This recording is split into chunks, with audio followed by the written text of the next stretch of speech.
নির্বাচন নিয়ে রাজনৈতিক দলগুলোর তরফ থেকে আমরা নানামুখী অভিযোগ শুনছি, তারা ষড়যন্ত্রের অভিযোগ করছে। এখন রাজনৈতিক দলগুলোকে প্রায়ই বলতে শোনা যায়, বিশেষ করে বিএনপিকে, যে নির্বাচন আদৌ হবে কিনা, এই শঙ্কা তাদের মনে কেন?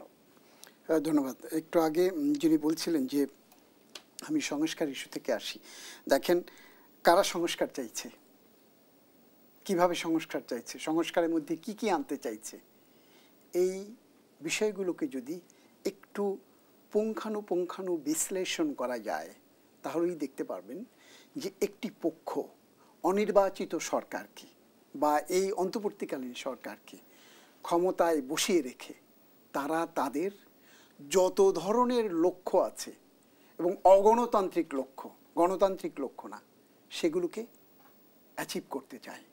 আর যারা তড়িঘড়ি করে নির্বাচন চায়, আমি জানি না তড়িঘড়ি কোন সময়টাকে তড়িঘড়ি বলা হয়, এবং সংস্কার বলতে আমূল সংস্কার এই সরকারের ভেতর থেকে কিন্তু বলা হয়েছে।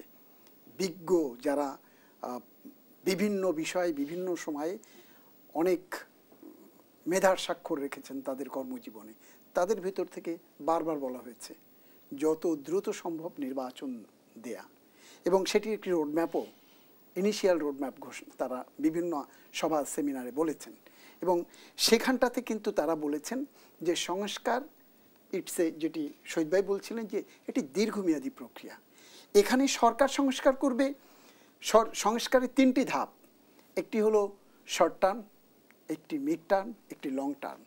এই সরকারের কাজ হচ্ছে শর্ট টার্ম সংস্কার যেগুলো দরকার, যেটি নির্বাচন কমিশন বলছিলেন কোনো সংস্কার দরকার নেই। গত 15 বছরে যে নির্বাচন 2008-এর কমিশন যে নির্বাচন করেছে তারপরেও কিন্তু সংস্কার হয়েছে। 18 বার নির্বাচনী আইন সংশোধন হয়েছে, 18 বার। তো সেই সীমানা পুনর্নির্ধারণ নিয়েই তো একটি বড় ক্যাচাল রয়ে গেছে। গত 8-এর যে সীমানা নির্ধারণ হয়েছে সেখানটাতে, সেইখানে সংস্কার, নির্বাচনকে সুষ্ঠু, গ্রহণযোগ্য, অবাধ এবং উৎসব মুখর করতে হলে আরেকটি জায়গায়, দুটি জায়গায় হাত দিতে লাগবে। তার একটি হলো ল অ্যান্ড অর্ডার, যারা ইমপ্লিমেন্টেশনে থাকবে সেখানে একটি বড় ধরনের পরিবর্তন, কাকে কোথায় দিবে, অতীত রেকর্ড কার কি, সেটি একটি ডিসিশন নেয়। আরেকটা হলো উনি যেটি বলছিলেন যে প্রশাসন যন্ত্র, আমরা বিউরোক্রেসি বা আমলাতন্ত্র যেটাকে বলি, বিশেষ করে মাঠ প্রশাসন থেকে এই নির্বাচনটাকে করা হয় বা দায়িত্ব পড়ে তাদের, সেই মাঠ প্রশাসনে একটি সংস্কার। কারণ গত 15 বছরে আমাদের রাষ্ট্রীয় কাঠামোর যে পিলার বা খুঁটি আমরা যেটাই বলি না কেন, সেগুলোকে ভেঙে চুরমার করে দেওয়া হয়েছে। এগুলোকে একদিনে আপনি আবার সেই পিলারগুলোকে, এই স্তম্ভগুলোকে একদিনে দাঁড় করাতে পারবেন না। এটি ধীরে ধীরে, এটিকে টেকসই মজবুত ভিত্তির উপরে দাঁড় করাতে এটিকে ধীরে ধীরে স্টেপ বাই স্টেপ যেতে লাগবে।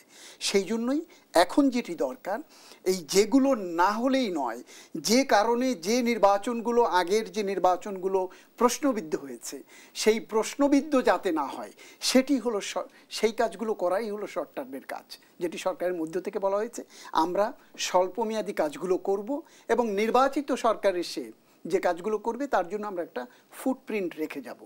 এই ফুটপ্রিন্টটা তৈরি করা আর স্বল্প মেয়াদের যে সংস্কারগুলো দরকার,